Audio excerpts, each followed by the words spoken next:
ọmọ ènìyàn lọ ṣọ́ra o. ọmọ ènìyàn yé lọ ṣọ́ra o. majority ẹ máa gbọ́ asọ́nà parents lẹ́fẹ́ gbọ́ ohun tó ti ṣẹlẹ̀ sí mi rí mi ọmọ ènìyàn yé o lọ ṣọ́ra o. tó bá lówó lọ́wọ́ ayé abá ẹ náà. tó bá kọ́lé mọ́lé ayé abá ẹ gbé. bí kúrú jẹ bá lọ ní pẹ́rẹ́ wá ní ọmọ mi ni àbúrò mi ni ẹ̀gbọ́n mi ni ọ̀rẹ́ mi ni ṣe. tó bá lọ́jọ́ lówó gidigidi bàbá bàbá mi pẹ̀lú bàbá tiẹ̀. ọmọ bàbá ni wọ́n. tó bá lówó lọ́wọ́ ìyá mi pẹ̀lú màmá tiẹ̀. ará ilé ni wọ́n jẹ́. jẹ́ kó sáfẹ́rẹ́ díẹ̀ kó kù díẹ̀ kó tó. I'm sorry for you. Ìgbà yẹn ló máa tó mọ̀ báyé ṣe jẹ́. Ẹni tó ti mọ̀ ẹ́ tẹ́lẹ̀ pẹ̀lú ilẹ̀ jẹ́. Ẹni tó ti mọ̀ ẹ́ tẹ́lẹ̀ kọ́rẹ́ lẹ jẹ́. Ọmọge tó ti mọ̀ ẹ́ tẹ́lẹ̀ olólùfẹ́ ń ní.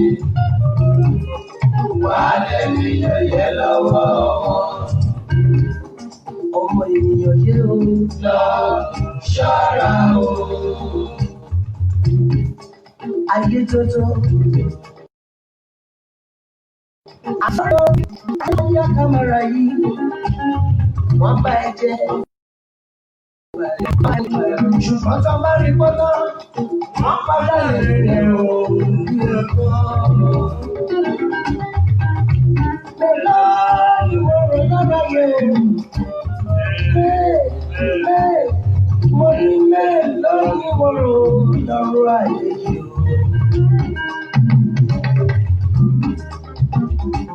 Ọ̀pọ̀ àgbà tó dá lóde lè yí o. Àwọn ẹni lóró Bíbú ilé ò pa ni. tòde ò lè pa ní.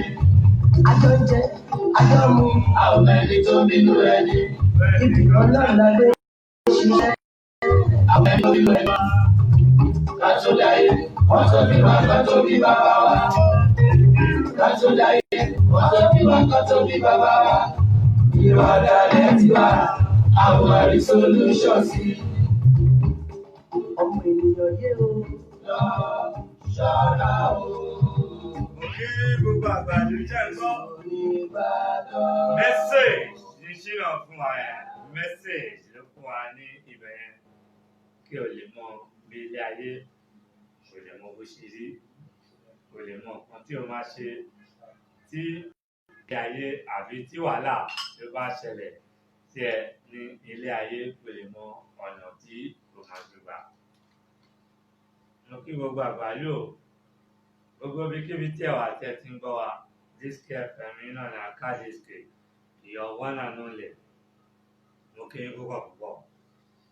Gẹ́gẹ́ bí ṣe promise ní kí n tó fi ìlú UK sílẹ̀, mo sọ fún yín pé gbogbo nǹkan tó bá ń ṣẹlẹ̀ ní Nàìjíríà ni wọ́n máa fi tó yín létí bó ṣe ń lọ. Nàìjíríà kò dẹrùn rárá. Gbogbo wa tí a wà níbẹ̀ tí a ń sọ̀rọ̀ nítorí pé a wálé àwọn nǹkan tó ń lọ níbẹ̀. Àṣé lóòótọ́ lọ̀rọ̀ àgbà wọ́n ní àkíngbókèrè mọ dúdú ọbẹ̀. Àwa ní UK, àwa Britain, Ireland, everything. Eléyìí tó wà kọ̀rọ̀ yàrá ẹ̀ tó tọ̀tọ̀kùtọ̀. Kó wá sí Nàìjíríà, kó wá wo nǹkan tó ń ṣẹlẹ̀ ní Nàìjíríà. Nàìjíríà tó ó so bad, especially Èkó. Gbogbo ẹ̀yin ọmọ Èkó ṣe àgbẹ̀ mò ń tẹ ọmọ yín létí mò ń sọ fún yín. Èkó ò dáa rárá. Èkó ò dáa. Kò sí Èkó worse. Gbogbo Surulere, gbogbo àwọn ọmọ Surulere, àwọn ọmọ Island, àwọn everything. Gbogbo bẹ́ẹ̀ ti di dustbin, junk. gbogbo ẹ ti di junk tẹ́lẹ̀ pé tẹ́ bá rí tó bá dé ó máa dàbí búkà ní gbogbo lè sùúrù lérè gbogbo ẹ̀ búkà ní. Mo kí yín púpọ̀ púpọ̀ àwọn ọmọ Èkó ẹ̀yin tẹ́ wà ní diaspora àtẹ̀yin tẹ́ wà ní Nàìjíríà ó fi pé àlẹ́ ní bámúbámú ni mo yó o kí àfún ẹlòmíì ìrànlọ́pàá gbogbo nǹkan tí wọ́n ṣiṣẹ́ fún tó lébọ̀ fún àbí tó fi jìbìtì kó àbí tó fi olè kó kó fi ojú kòkòrò kó ìjọ tó bá kú kí ló fi kó máa ṣẹlẹ̀ sí àwọn nǹkan ẹ̀ kí ló fi kó máa ṣẹlẹ̀ sí àwọn ọmọ ẹ̀ lẹ́yìn ọ̀la. Èkó ò dáa Nàìjíríà ò dáa rárá especially Lagos tí àwa wà Èkó ò dáa ọ̀nà ò dáa kò sómi kò sí omi rárá kò sí ọ̀nà tó dáa gbogbo ẹ̀ pọ́tò ní ẹ wá wo mọ́tò àwọn èèyàn bó ṣe ń bàjẹ́ lockdown ó ti wá jẹ́ kó get worse mọ́ kò sí owó lọ́wọ́ àwọn èèyàn ìjọba Nàìjíríà wọn ò ran àwọn èèyàn lọ́wọ́ wọn ò fún anybody lówó wọn ò ṣe ẹni God bless Britain God bless Britain God bless America. Ẹ wo gbogbo ẹ̀yin aríjẹ nídìí màdàrú tí ẹ ń fi pé ẹ lọ ń gbowó lọ́wọ́ àwọn òṣèlú ẹ fi ń joyè ẹ fi ń ṣọlá ẹ fi ń ṣepò gíga gbogbo nǹkan tẹ́ kó jọ lẹ́yìn ọ̀la àwọn ọmọ yín kì í ṣe pé orí tẹ́ ẹ bá sọ̀rọ̀ tí wọ́n á dàbí pé ìpè ní ọ̀rọ̀ àgbà ni wọn ò lè gbádùn ẹ̀ because gbogbo yóò ṣe the right thing tó yẹ kẹ́ ṣe ní àsìkò yìí ó bá jí owó ó ṣiṣẹ́ owó ó mọ́zù ó wá kú sílẹ̀ fún àwọn ọmọ ẹ̀ òní ikú lè di anytime wàá kọ́lé ńlá gbogbo àwọn bàbá tó kọ́lé ńlá tó kọ́ gbogbo ẹ̀ gbogbo wọn dà lẹ́nu. Mo kí gbogbo yín púpọ̀ púpọ̀ mo kí Títì mo kí ọ̀rẹ́ New Taiwo mìíràn gan mo kí gbogbo yín Títì àti New Taiwo mo á kí Iyemi number 1 Fúnmilọ́lá mẹ́wọ̀n mo kí Fúnmilọ́lá mẹ́wọ̀n mo kí Fúnmilọ́lá gan mo kí Tẹ́jú elépo mo kí elépo ìyá àbèjì ń kọ́ àwọn àbèjì ń kọ́ gbogbo yín gbogbo yín ti Britain gbogbo yín ni mo kí tí mo yọ ẹnìkan kan sílẹ̀. Èkó ò dẹrùn Èkó ò dáa ẹ má yẹ ká parọ́ tara wa èmi fi pé we need change of government in Lagos State because ìjọba kan ṣoṣo la ti ń lò láti 1987 kan ní Jagaban ti gba same system 87 Shina ìkíni Austin mo kí ẹ púpọ̀ púpọ̀ gbogbo yín ẹ má bínú mo sì máa go through gbogbo message yín. Èkó ò dáa rárá I think we need change of government in Lagos State ká lè ti wo nǹkan tó máa ṣẹlẹ̀ because tí new government bá máa débẹ̀ àbí new party bá máa débẹ̀ Èkó ò ní easy fún wọn láti lè túnṣe because Èkó ti bàjẹ́ landlord mi àkọ́lé akọ̀mọ́ ojú títì ni tó bá dẹ̀ máa ṣe kọ́ńkéré tó máa gbé wọnú ilé ẹ̀ tó máa gbé ojú títì ni a lot of people ní ìlú Nàìjíríà Èkó tí a wà yìí ẹ wá wo àlejò àwọn tó ń wà kadà no break no light no anything ní àná tí mo jáde ní express tí mo wà kò sí iná kẹwàá wo mọ́tò yìí bó ṣe ń bọ̀ kò ríran ó kọ̀ lọ́rọ́ lulú kòtò kan ní gbíì bó ṣe fọ́ gbogbo wájú mọ́tò yẹn nìyẹn. Ẹ̀mí campaign APC láti bẹ̀rẹ̀ látòrí bàbá tó jẹ́ kí n wálé Fáṣọlá látòrí Fáṣọlá ni mo ti ń campaign fún APC nínú nígbà tí mo dé gan mo lọ sí ọ́fíìsì APC mo fẹ́ lọ gba káàdì mo fẹ́ lọ gba gbogbo ẹ̀bọ̀ ìgbà tí mo rí Èkó bó ṣe rí tí mo rí gbogbo ilé Dixon Hakeem Dixon former Sulere chairman Igbólọ́ńtà lẹ́yìn ilé ẹ lọ wo gbogbo abẹ́ ṣítà yẹn níbi abẹ́ bridge tó lọ sí Báṣà yẹn ẹ lọ wo àwọn márùwá bó ṣe bá gbogbo bẹ̀ jẹ́ ẹ lọ wo nǹkan tó wà níbẹ̀.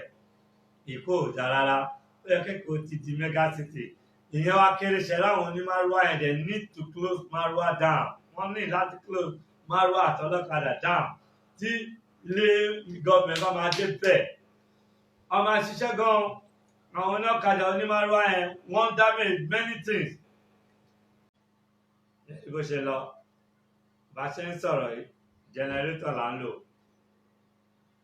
kò sí iná ní Nàìjíríà ilé ẹ̀yin jẹ́ ká ṣàbòsí gbogbo ẹ̀yin alábòsí ẹ̀yin gan ò gbádùn owó tẹ̀ ń jí owó tẹ̀ ń lọ gbà lọ́wọ́ wọn tẹ̀ ń fi owó ipá wá oyè wá fi ipá wá ipò ipá wá gbajúmọ̀ gbogbo àwọn tó ń ṣe lọ́jọ́ kìíní kọ́ kò sí iná bá ṣe ń sọ̀rọ̀ yìí jẹnẹrétọ̀ ń lò mo ti pẹ́ kú mò ń tọrọ owó gan ni pàápàá pé kọ́ fún mi lówó màá pa àwọn àbúrò mi kíní kan mo ti ru epo jẹnẹrétọ̀ 5 ni mo ní gbogbo orí ẹ̀ ti fọ́ká síbẹ̀ wàá lo agbóná ablo ni ṣèlú nìyẹn kò síná àdẹ̀nà níjọba ẹ wo flood káàkiri mo send fídíò kan sáwọn èèyàn Jákàndé estate ẹ wo flood tó wà níbẹ̀ ó ń gbéyàn lọ ní gbogbo ilé onílé omi yẹn àtẹ̀mọ́ páwọn èèyàn wa náà wọ́n ní lọ́wọ́ àwọn èèyàn míì gbogbo àwọn tó ń pera wọn ní chairman CDA wọn ní brain wọn ọ̀bọ̀n náà ṣe wọn mọ̀ ń pa kankan wọn mọ̀ ń pa ọ̀nà wọn kàn damage ọ̀nà mọ́ ni yẹn mo yẹ sọ fún gómìnà wa pẹ̀sà gómìnà Sanwó-Olú àwọn tẹ́ ń ṣèjọba lé lórí mi sọ fún yín they are criminals ó lè ní wọn ọmọ ọ̀tá ló pọ̀ jù. You need to hold yourself tight. You need to hold yourself tight to rule Lagos State. Èkó ti bàjẹ́ jù. Èkó ti bàjẹ́. Ẹ má yẹ ká parọ́ tanra wa. Èkó ti bàjẹ́. Ọ̀nà ò dáa. Kò sí ọ̀nà tó dáa. Kò síbi tí ọ̀nà dáa. Ẹ má yẹ ká. Àwọn tó ń ṣe ọ̀nà gan ní Ìkòròdú. God bless Britain. God bless America. Ẹ lọ wo bí wọ́n ṣe ń ṣe ọ̀nà. Wọ́n dá traffic sílẹ̀ rẹpẹtẹ. Wọ́n dá iyẹ̀pẹ̀ kóńtà sí ojú títì express road Ìkòròdú nǹkan tó yẹ kẹ́ tà 1 time 1 day 2 days wọ́n fi sílẹ̀ ń bẹ̀ iyẹ̀pẹ̀ yẹn sì wà ń bẹ̀ kọ́nà wọn tà ọ̀nà gọ́vnà Sanwó-Olú mò ń sọ fún yín èmi ò ní garanti tí gọ́vnà Sanwó-Olú gan bá ṣe tán tó máa fi sáàbù tán ní Èkó Lagos State a máa wà ní problem ní ó ti bàjẹ́ gan gọ́vnà tó bá máa ṣe Èkó ó láti múra ẹ̀ dáadáa because àwọn criminal ló pọ̀ jù lẹ́kọ̀ọ́ criminal ló pọ̀ jù lẹ́kọ̀ọ́ ẹ má jẹ́ ká máa pa tá a bá lọ lẹ́nìí àwọn ọmọ wa máa jẹ̀yà ẹ̀yin tẹ́ ń gbọ́ mi náà tẹ́ bá lọ àwọn ọmọ yín máa jẹ̀yà gbogbo nǹkan tẹ́ labour fún asán ni ẹ wo network bó ṣe ń lọ látẹ̀kan kí network máa lọ for 3 minutes 5 minutes àtẹ̀mọ̀ pé network ni mo kí yín púpọ̀ ẹ wo nǹkan tó ṣẹlẹ̀ sí ọkùnrin kí ni a fẹ́ sọ sí yẹn ó fẹ́ ìyàwó ẹ̀ for 17 years for 17 years ìyàwó yẹn kò gbọ́ pá kò gbọ́ po kò lóyún àárọ̀ rí nínú ilé òun àti ọkọ ẹ̀ dẹ̀ tìjọ wá kọ́lé wọ́n dẹ̀ tìjọ ń gbé for 17 years láìpọ̀pọ̀ ẹ̀ kẹlù pé ìka ẹ̀ the fingers are not equal. Ẹ jókòó kẹ́ gbọ́ mi dáadáa o. Ọ̀rọ̀ tó hot lọ́wọ́ òun ni mò ń wá fún ibi ṣe promise ẹ̀yìn àìsàmù àkájìsì. Àwa máa ń gbé gbogbo everything a máa ń gbé jáde fún yín. Ṣé ti yẹ yín? Program bí ṣe ń bá program mi lọ, wọ́n á fẹ́ ra wọn for 17 years. Wọ́n gbọ́ pa wọn gbọ́ po. Ní 17 years tí wọ́n ti jọ wà yẹn, wọ́n dẹ̀ ti jọ kọ́lé ìyàwó bá pé ọkọ ẹ̀ wípé ó jẹ́ kí káwọn pínyà káwọn máa lọ nítorí òun. Ẹ̀rí mo fi gbogbo yín gbogbo yín.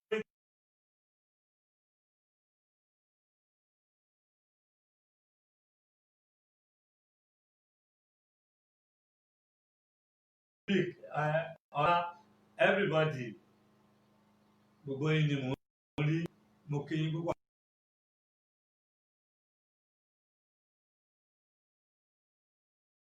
A máa fún yín pípa owó ọkọ̀ lọ.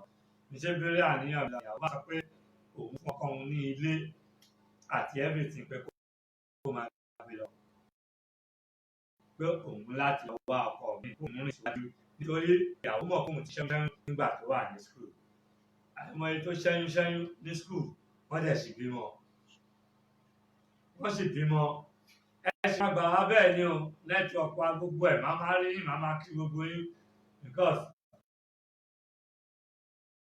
kò dá ìyàwó wa lọ family ìyàwó sílẹ̀ fresh program ni mo ń fún yín o tó bá jẹ́ ilẹ̀ máa ṣe sí i wá fọkàn sílẹ̀ ó lọ ọkọ ò lè fẹ́ kó lọ ká má bọ́rọ̀ gùn jù ó bá tiẹ̀ lọ ó lọ fẹ́ ọkọ mi ọkọ náà lọ fẹ́ ọkọ ìyàwó mi ọkọ tí obìnrin wa lọ fẹ́ òní.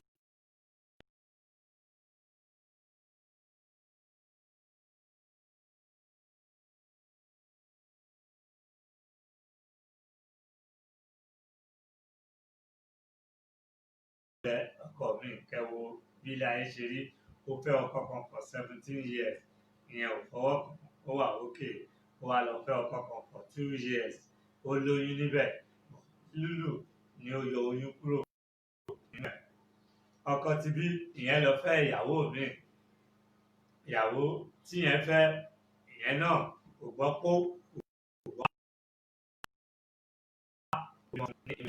ìjà ni ní àárọ̀ ọ̀sán alẹ́ láàrin ọdún méjì àwọn méjèèjì wọ́n fi àwọn sílẹ̀ ní àárín ọdún méjì yẹn nígbà tí ìyàwó wa kúrò ní ilé ọkọ tó lọ fẹ́ for 2 years ó wá kó bá òun bá ọkọ òun sọ̀rọ̀ pé òun láìkẹ́ ṣó sì lè fẹ́ òun padà ọ̀rẹ́ ọkọ ẹ̀ wá sọ fún ọ̀rẹ́ ọkọ ẹ̀ jẹ́ ọ̀rẹ́ tètè mi ọ̀rẹ́ ọkọ ẹ̀ wá sọ fún pé kó pe ọkọ ẹ̀ pé kó pé ìyẹn mọ̀ pé ọkọ ẹ̀ náà sì láìkẹ́ ó dẹ̀ pe ọkọ ẹ̀ bó ṣe pe ọkọ ẹ̀ ẹ wò ó. gbogbo àkáàdì sí náà ni. ṣọ́ra o. ìyẹn mi sí Olúfẹ́mi mo kí ẹ púpọ̀ mo rí ẹ wọ́n lọ. ṣọ́ra o. Majority ẹ máa gbọ́. mo kí Ládé Òkú náà gbogbo yín ni mo kí o. Asọ́nà experience lẹ fẹ́ gbọ́. Ládé Òkú la wà. Ohun tó ti ṣẹlẹ̀ sí mi rí ni. wọ́n lọ ọ̀fẹ́ gbọ́. Ọmọ ènìyàn yóò. lọ ṣọ́ra o. ẹ sì gbà mí bẹ́ẹ̀ ẹ mọ̀ bí mo ṣẹ̀ṣẹ̀ dé Nàìjíríà gbogbo ẹ̀ yìí rọ̀ but with time I will get there. ayé abá ẹgbẹ́. ẹ tọ́ sí screen rédíò wa kọ́ máa tó bẹ̀rẹ̀ sí ṣiṣẹ́ everything. ọmọ mi ni a. tí bá bá wọlé sí ẹ̀rọ máa kọ Bàbá káàkiri. lọ́jọ́ lówó gidigidi. Bàbá mi. èmi àti àwọn crews bàbá tiẹ̀. látòrí ọmọ capital T bàbá ti mọ́. àti Táyọ̀ Lówó lọ́wọ́. ìjọ manager ẹnjìníà mi ìbá ará ilé mi wọ́n jẹ́. nọ́mbà jẹ́ kó sáfẹ́rẹ́ díẹ̀ kó kù díẹ̀ kó tó. wọ́n lọ I'm sorry for you. Ìgbà yẹn ló máa tó mọ̀ báyé ṣe jẹ́. Ẹni tó ti mọ̀ ẹ́ tẹ́lẹ̀ pẹ̀lú ilẹ̀ jẹ́. Ẹni tó ti mọ̀ ẹ́ tẹ́lẹ̀ kọ̀rẹ́ lè jẹ́. Ọmọge tó ti mọ̀ ẹ́ tẹ́lẹ̀ olólùfẹ́ òní. Wàá dẹ̀mí yẹ̀yẹ́ lọ́wọ́. bẹ́ẹ̀ ni ọ̀rọ̀ ní ṣínà sọ ní ìbẹ̀rẹ̀ ẹ máa jẹ́ ní yẹ̀yẹ́ lọ́wọ́ èèyàn yẹn nígbà tí mo dé láti Britain ó ṣẹlẹ̀ sí mi but àmàmú yẹn bọ̀ létà ká bẹ̀rẹ̀ ètò wa ìyàwó bá gbé fóònù ó bá pe ọkọ ẹ̀ tó ti fẹ́ for 17 years hello báwo ni lágbájá kankan ìyàwó mi báwo kankan ṣé òun ti láìkẹjá wọn fẹ́ ra wọn padà láàrin ìgbà tó padà sí ilé ọkọ ẹ̀ ó lóyún ó dẹ̀ bímọ láàrin oṣù mẹ́rin tí ó fẹ́ ọkọ padà bọ̀ ó ti kọ́kọ́ wà nílé ọkọ ẹ̀ for 17 years tí ò gbọ́ pá tí ò gbọ́ po ní 17 years ní ilé ọkọ ẹ̀. Ó wá ṣeré lọ pẹ̀lú ọkùnrin míì fún ọdún méjì, wọ́n fi lúlù ba tiẹ̀ jẹ́, wá padà ó bá lóyún, ó dẹ̀ bímọ méjì. Ṣẹ́yìn náà rí ilé ayé bí ó ṣe rí. Ìtorí náà ni ká máa ṣe dáadáa fún gbogbo nǹkan tí a bá ṣe.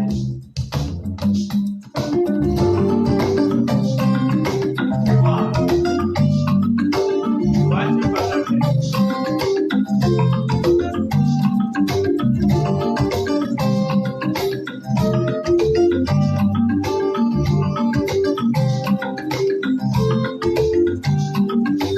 Ìpàdé ìwà ọmọ ènìyàn, àdàkùn tọ́jú ìwà ẹ̀.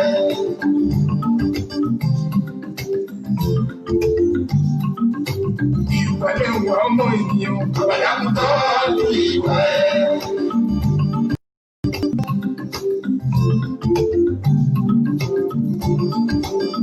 Mo kí Adé Akínyẹmí náà. Gbogbo ẹni mo kí o, Adé Akínyẹmí. Gbogbo ẹni mo kí. Ìwà ọmọ ènìyàn sọ kíkẹ́.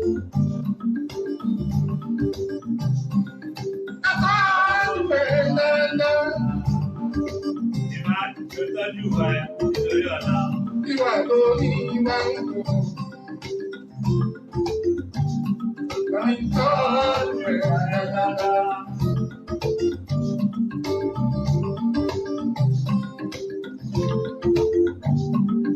Ìwà yìí lọ sọ̀rọ̀.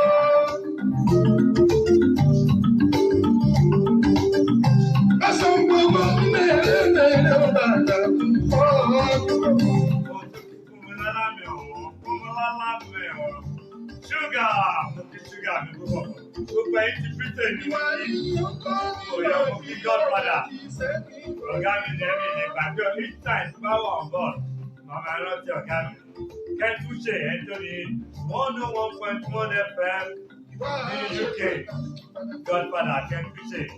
101.1 FM Godfather mo kí Godfather púpọ̀ púpọ̀. Mo kí Ànábì Jones náà. Mo kí Ànábì Jones. Mo kí Fọlárìn náà, Ọ̀ṣunúsì. Mo kí Fọlárìn, Ọ̀ṣunúsì náà. Mo kí Ìjàdọ́lá. Gbogbo ẹni mo kí o. Àtẹ̀sẹ̀ mẹ́yẹ bọ̀ lápò ní. Àdàkùn tọ́jú ẹ̀ dáadáa. Ìpàdé ìwà ọmọ ènìyàn. Àdàkùn tọ́jú ìwà ẹ̀. Ìpàdé ìwà ọmọ ènìyàn. Àdàkùn tọ́jú ìwà ẹ̀. Bẹ́ẹ̀ni, ìwà lẹ́wà ọmọ ènìyàn. Ohun Láìdé sọ fún wa yẹn. Ìwà. Ẹ wá wò kan tó ṣẹlẹ̀ sí ọkùnrin. True life story. Ẹ mọ̀ pé bí ẹ ti mọ̀ mí, true life story lèmi máa ń gbé wá fún àwọn èèyàn mi. Amẹ́ríkà lọkùnrin gbé. Wọ́n pè é gbogbo ẹbí ẹ̀ gbogbo ẹni tó bá dàbí pé àwọn ni ẹ́ tí ò mọ ojú tí àwọn fámìlì ẹ̀ tó bá ń béèrè lọ́wọ́ ẹ̀ àbí ọ̀rẹ́ ẹ̀. Kò dá kí èèyàn kó máa ṣe àwọn. Wọ́n á bẹ̀rẹ̀ sí ń pè é. Tó bá pè é, a ní òun bízí owó àti iṣẹ́. Ìyàwó tó wá fẹ́ lọ́wọ́lọ́wọ́ báyìí tó fẹ́ ní Amẹ́ríkà, ìyá á bẹ̀rẹ̀ sí ojú ẹ̀ hàn èèmọ̀. Boyfriend tí yẹn fẹ́ tó fi sílẹ̀ tó jìjọ ń gbé Amẹ́ríkà kí òun tó pàdé boyfriend ó ti yọ oyún fún yẹn ní ẹ̀mẹ́ta. So gbogbo àṣírí lédè ó wà ní ọwọ́ ọkùnrin yẹn. Tí ọkùnrin bá wá bro,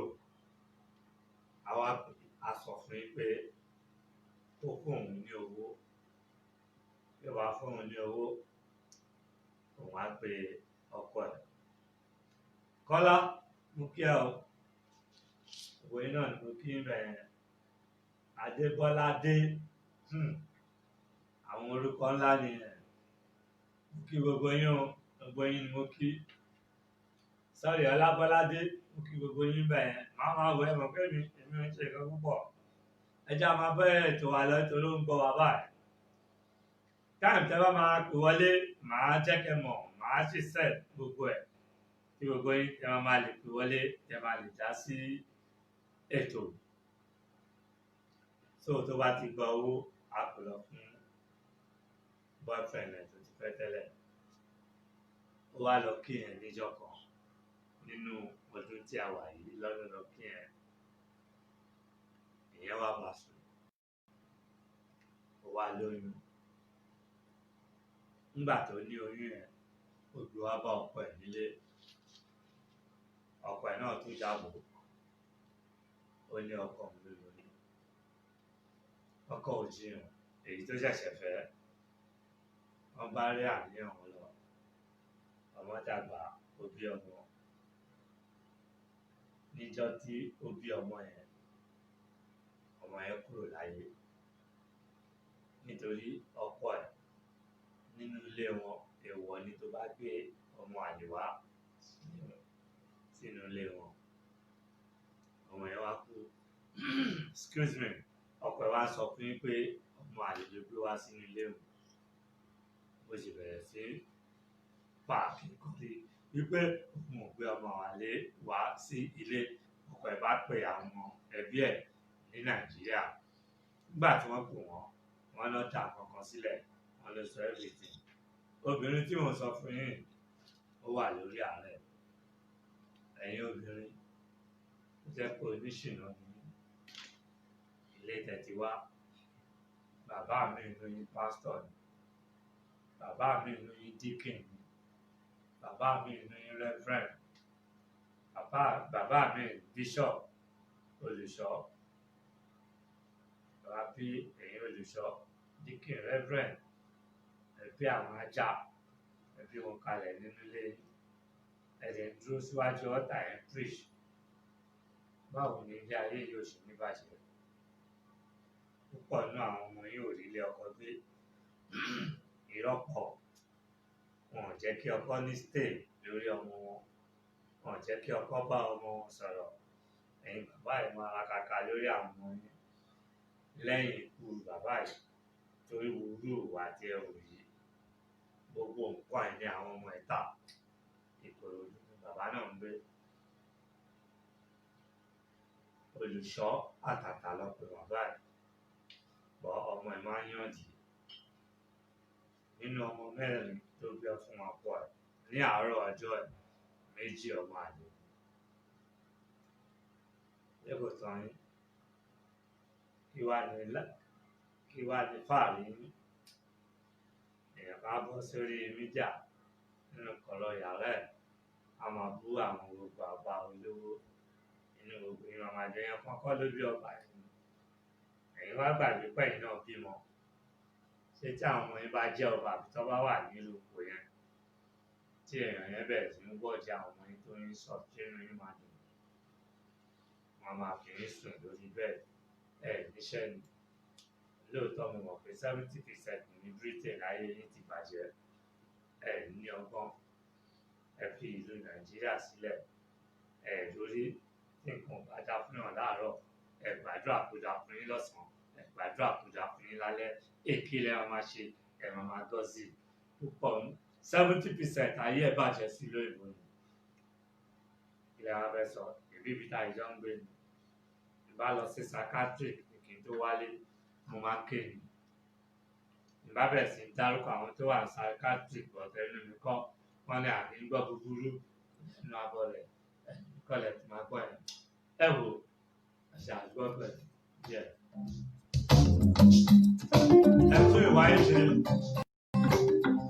ìwọ tó ti gbàwé má kánjú ìwé ẹ ó ń bọ̀ lọ́nà good try your luck ní ọ̀rọ̀ lóyìnbó try your luck land of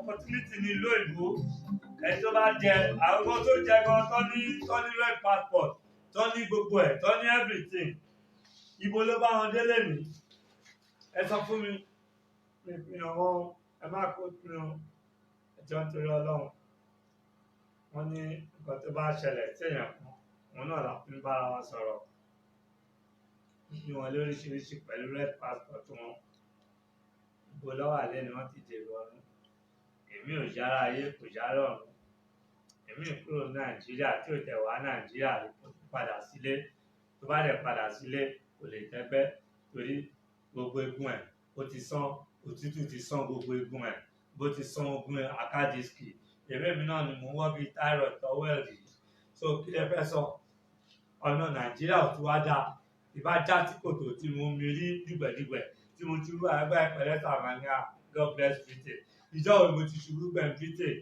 gbẹ̀yìn ní Britain tí àwa dé ìlú wa ìlú bàbá wa tí ní wá ń dùn táwọn tó ṣèjọba tí wọn ò ṣèlú tó dáa àwọn sínétọ̀ tí wọ́n ẹ̀dá àgbọ̀gbẹ̀dì ìfọ̀rọ̀ tó wà ṣe.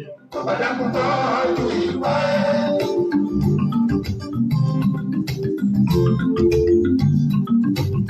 ìwàlẹ̀ ọmọ ènìyàn. Ọ̀dàkùtọ̀ ọdún ìwà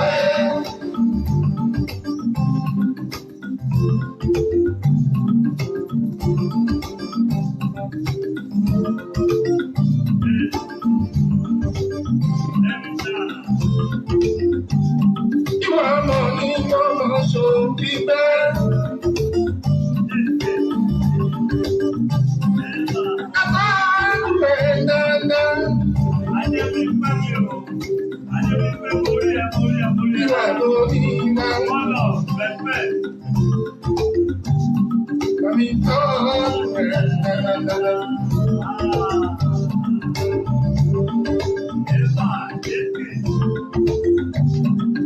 Ìwà yìí lọ sọ̀rọ̀.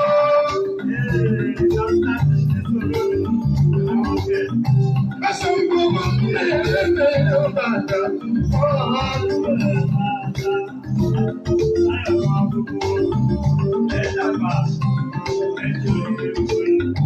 ìwà ni ọkọ nígbà tí ó bá ti sẹ́ni kọ́ni kọ́.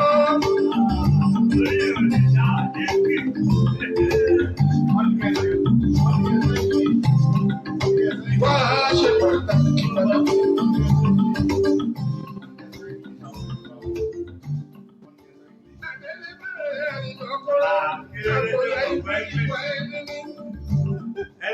English. Ara ó dà pé orí ti ń yí ibi tẹ́ jókòó sí. This is Yoruba program. Are you Yibo or Yoruba? You think I can't speak English or what? You are asking me to speak English. Orí ẹ ti dàrú. Orí ẹ ó ti fọ́ síbi tí o wà. You are idiot. Okay? This is Disky FM. You don't talk rubbish on my program. This is Yoruba program. So I don't have any means or any cause to speak English. This is not English program. Bijemba area near or else, if you don't understand vernacular or Yoruba, you tell me you don't understand what I'm saying and you want to understand what I'm saying. Then you will text me, tell me you are not Yoruba, you don't understand Yoruba, then I'll speak in English. Okay? Idiot. Oh, calling that you don't talk like that. Okay? If I want to speak English, I will speak English, but not for you. Because you don't know how to explain yourself. Bí ṣe ń bá eré ní àníyàn mi lọ, ẹ wo ọmọ ẹlẹ́lẹ̀ yìí. Ó pàdé ọmọkùnrin kan ní ìjọ mẹ́ta sí ẹ̀yìn. Ó dẹ̀ ti lóyún kó tó pàdé ọkùnrin. Ó tẹ́lẹ̀ ọmọkùnrin yẹn straight mú ọmọ náà. Ọmọ yẹn pàdé ẹ̀ láàrin oṣù méjì. Ọmọ yẹn ti lóyún. Ní ìgbà tí ọmọ yẹn lóyún, ó sọ fún mi pé òun ti lóyún bó. Ọmọ yẹn wá bá mi pé òun pàdé obìnrin ní àárín ọjọ́ kan, ọjọ́ méjì. Pé òun ti lóyún. Ẹ fi yẹn sílẹ̀. Oṣù oyún ẹ̀.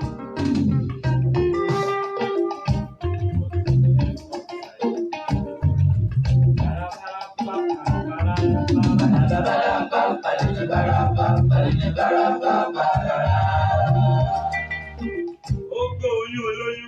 wá fún ọmọkùnrin. Baraba, baraba, baraba, baraba. Ọmọ ènìyàn. I'm part of the screen, so I can't see what you put. Ọmọ ènìyàn jẹ́ Lọ ṣọ́ra o. majority ẹ máa gbọ́. Olúfẹ́mi Olúkọ́dà mo kẹ́ ọ. Olúkọ́yà. Olúfẹ́mi Olúkọ́yà mo jìnnà sí screen. Àjẹ̀ṣẹ́ àárẹ̀ fídíò wa dáadáa ni. Ọmọ ènìyàn jẹ́ Wá tí screen bá ti wà ń tò sí mi. Màá máa rí gbogbo yín dáadáa. tó bá Ọ̀ eléyìí mo promise yín. Mo sọ fún yín pé a máa bẹ̀rẹ̀ live. Nítorí àwọn èèyàn mi púpọ̀. So a ṣẹ̀ṣẹ̀ ń wò ó bó ṣe ń rí bó dẹ̀ ṣe ń lọ. So mo rí because screen yẹn ó jìnnà sí mi díẹ̀ but ẹ má fi ṣèbínú ẹ mọ̀ pé iṣẹ́ ọjọ́ tí ọ bí ọmọ ló bẹ̀rẹ̀ sí ń rá. Iṣẹ́ ọjọ́ tí wọ́n bí ọmọ ló bẹ̀rẹ̀ sí ń rìn. Iṣẹ́ ọjọ́ tí wọ́n bí ọmọ ló bẹ̀rẹ̀ sí ń rìn. So ẹ sì gbà wá. Àwọn ò kánjú èmi ò kánjú àmọ́ pé mò ń kánjú dísìkì. Gbogbo nǹkan tó bá yẹ kí n mú wá fún yín gbogbo ẹ̀ ni màá mú wá fún yín tí ẹ̀dẹ̀ máa rí tí ẹ̀dẹ̀ máa gbọ́. Bọ̀ kí tó pé ní sítórì kan kí tó kúrò níbẹ̀. Ṣé ní mo fẹ́ kẹ́ gbádùn Shina Peters yìí ní nǹkan tí ó ń ṣẹlẹ̀ ní ilé ayé yìí ní ilé ayé yìí tí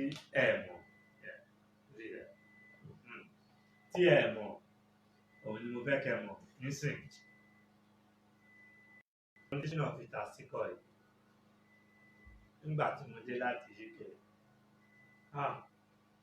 Gbogbo yín tẹ́ ń wò mí tẹ́ ń gbọ́ mi ẹ̀ ní dùbúlà àìsàn. Gbogbo yín tẹ́ ń gbọ́ mi sìn. You that listen to me, that text me that you speak in English, you will not fall sick in your life. Because if someone falls sick, if you don't see someone to help you, that person is a goner.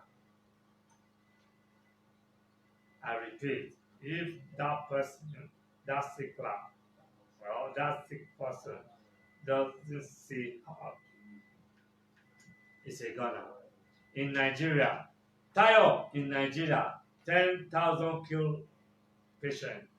In Nigeria, 5,000 killed patients. If you don't have 5,000, if the hospital charge you 5,000 and you don't have 5,000 to pay, you are gone.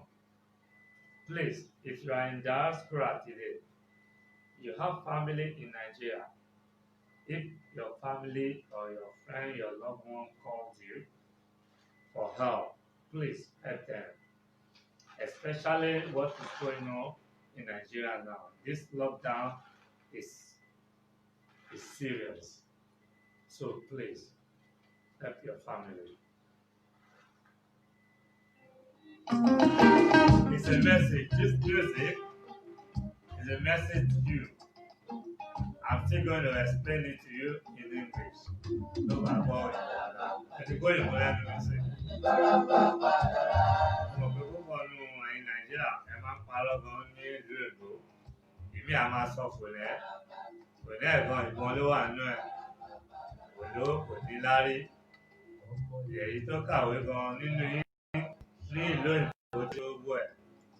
Kò ní lárí, kò lọ síwájú. Bó dẹ̀ ní lárí, kò ṣe dáadáa.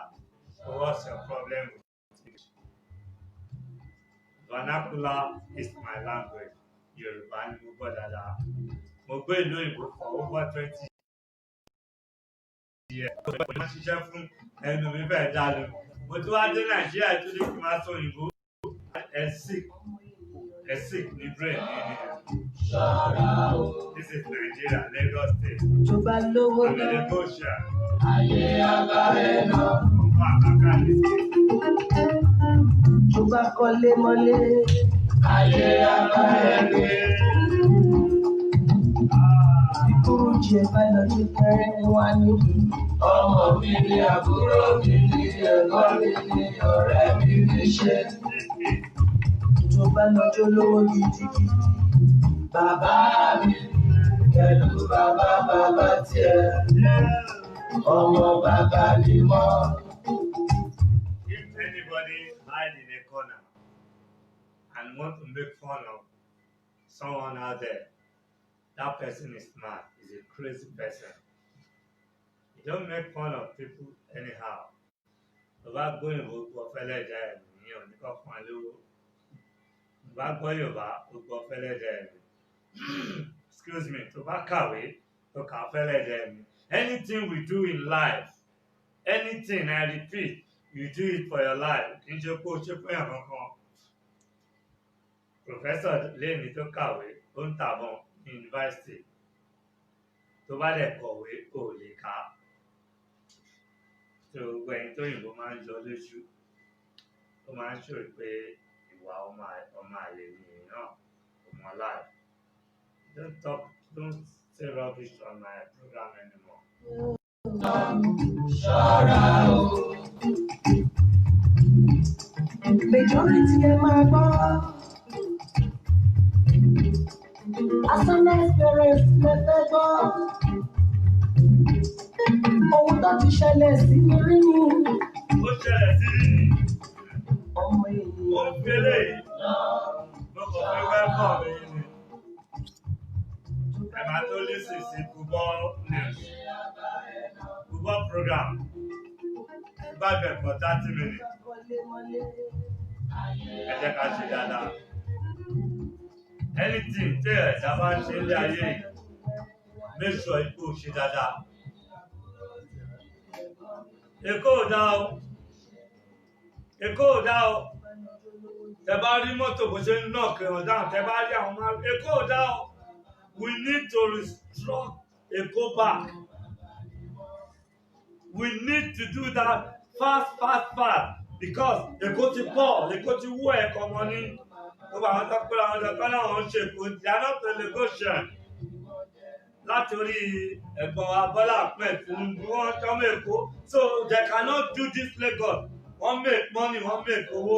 Kò sí hospital ní Èkó. Wọ́n kọ́ ilé fún civil servant. Kò sí ilé fún civil servant. Kò sí good school. Gbogbo school ló ń jòkó lọ sí àwọn school. Ìbá bẹ̀rẹ̀ sí ń gbé fídíò jáde fún yín. Ní believe gbogbo fídíò ṣe wà lọ́wọ́ mi. Tẹ bá rí mọ́tò, mo send kan sáwọn èèyàn mi. Mọ́tò dáńfó ewé oṣù ewé mọ́ wáípà ló dẹ̀ fi ṣiṣẹ́ ní Èkó ẹ̀dẹ̀ náà níjọba. Ṣé ìyẹn da wáípà ẹ máa rí lórí screen máa gbé sórí screen oṣù ewé mọ́ wáípà kò dẹ̀ ní class. Ṣé ìjọba nìyẹn ẹ̀gbọ́n àwọn ní tí ojú bá ń ṣe pé wọ́n fi hàn ní ẹ bá lo agbára kan lórí anybody ẹ kàn ló ìjọ kan lẹ gbàgbára ẹ̀gbọ́n mi Bọ́lá Ahmed Tinubu bá wí o ìjọ kan lẹ gbàgbára ìjọ kan lágbára máa kúrò lọ́wọ́ yín bàbá Abíọ́lá dà ìjọ kan kọ́ lówó ni ITT kan ló bá ṣiṣẹ́ ni kí ló ṣẹlẹ̀ ìjọ kan kọ́ lágbára kúrò lọ́wọ́ ẹ̀ tàbí má jẹ́ máa mẹ́sàn àwọn agídá ń kọ́ mo fi yan àìmọye sínétọ̀ tó ṣẹ̀ṣẹ̀ kú sí ikọ́ olówó lọ́lá ó ní gbogbo ẹ̀ tó o bá gbọ́ ìbò kan fẹ́rẹ̀ jẹ tó o bá gbọ́ anything tó bá ṣe láyé ẹ jókòó mú padà bọ̀ football news ó ń bọ̀ football jigs ó ń bọ̀ fún yín ó kí akọ̀bílẹ̀ àti akọ̀bí ṣe practice kẹlẹ̀ mọ̀ pé akadiski mo head sick ní Nàìjíríà mo kí Dr. Ọ̀túnba Ẹlẹ́mùrẹ̀ mo kí sísítà mi púpọ̀ Dr. Ọ̀túnba Ẹlẹ́mùrẹ̀ àti bàbá Adétòrò Ògúnmúìwá respect mo kí púpọ̀ ní sàárẹ̀ mo fi láì sílẹ̀. Jẹ́ kó sáfẹ́rẹ́ díẹ̀ kó kù díẹ̀ kó tó. I'm sorry for you. Ìgbà yẹn ló máa tó mọ̀. báyé ṣe jẹ́. Ẹni tó ti mọ̀ ẹ́ tẹ́lẹ̀ pẹ̀lú lẹ́jẹ̀. Ẹni tó ti mọ̀ ẹ́ tẹ́lẹ̀ kọ̀rẹ́ lẹ́jẹ̀. Ọmọ mi tó ti mọ̀ ẹ́ tẹ́lẹ̀ kó ló.